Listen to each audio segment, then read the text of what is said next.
Hey everyone, thanks for coming back for another segment of Michigan Conservative Roundtable.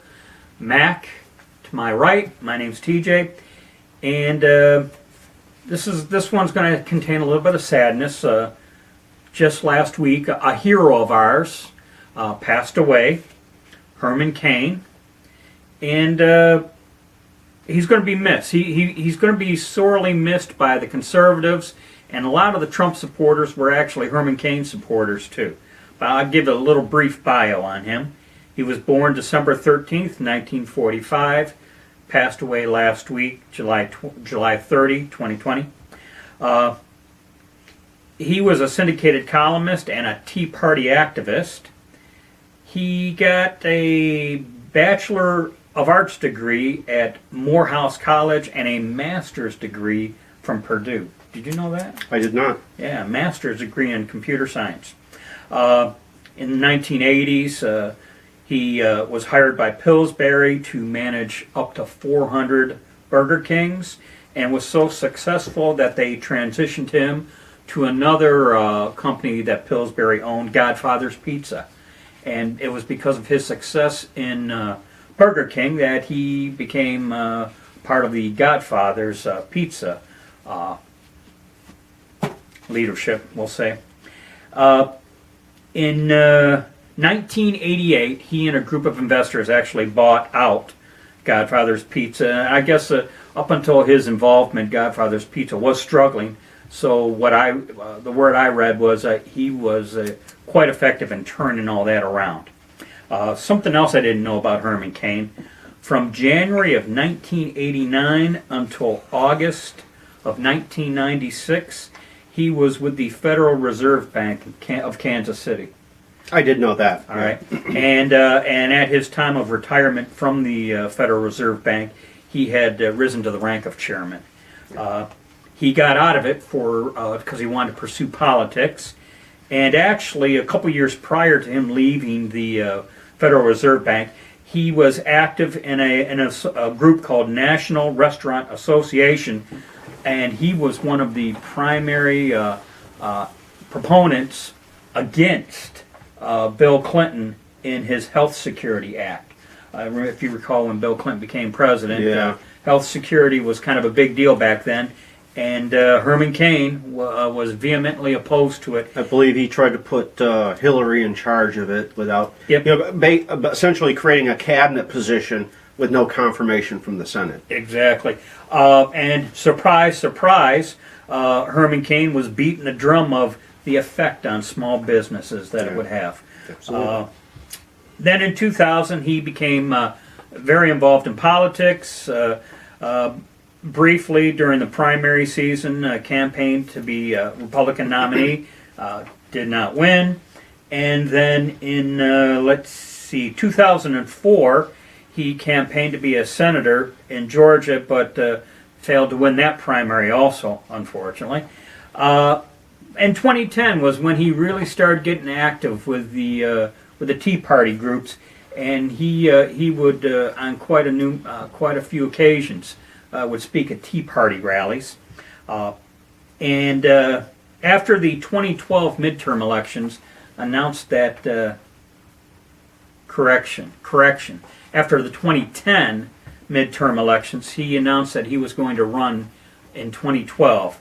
And during that primary, that's when I really started to hear a whole lot about him. Right. We had his 999 plan. 999 plan, 9% personal income tax, 9% federal sales tax, and 9% business tax was his shtick. And something happened, and this kind of got my attention on a personal level. It came to light. I don't know how true the accusations were, but it came to light of previous harassment issues, and like I said, I don't know how true it was, but he ended up bowing out of the primary, and I have always suspected Republican operatives took him out. Well, yeah. See, I've always suspected that. If people started looking, take the 9% personal income tax, if you got to keep an extra 14 to 20% of your money, you would quickly realize how much they're taking from you, and they can't have that. They cannot have that. Yeah. Then, as if you're familiar, I'm sure you are, Romney ran for president against Obama for Obama's second term, and lost. Took a dive, as far as I'm concerned. Took a dive, and upon Romney losing, Herman Cain was quoted as saying that a legitimate third party would be needed to replace the Republican Party. Yeah. For instance, like I said, I'm pretty certain Republican operatives took him out. He was a good Republican, endorsed Romney. Romney did a belly flop, and I'm sure Herman Cain saw all this, and he was like, something's got to change. Yeah. And that was the gist of what he was saying, was something had to change. Well, you can't run on, I'm a maverick. Campaign finance reform, which most people couldn't give less than a damn about. I've kind of wondered, and this is just me thinking out loud now. I've always wondered if maybe Herman Cain back then began to sow the seeds or make the ground fertile for someone like President Trump to come along. Right. Because the thing about Herman Cain was he was not a politician. He wasn't part of the group. He wasn't a D.C. establishment, and that's why I think they submarined businessman. him. He successful was a businessman. Yeah, successful businessman. He wasn't part of the. He wasn't a member of the club. You know, and this is what really got me going when this last time around when President Trump was running. I immediately thought back to the Herman Cain demise and thought, you know what, I'm in for this guy, because I'm still not happy what they did to Herman Cain, Yeah, I remember I was a Cain supporter, and the first few accusations came out, and I was like, well, that's not good.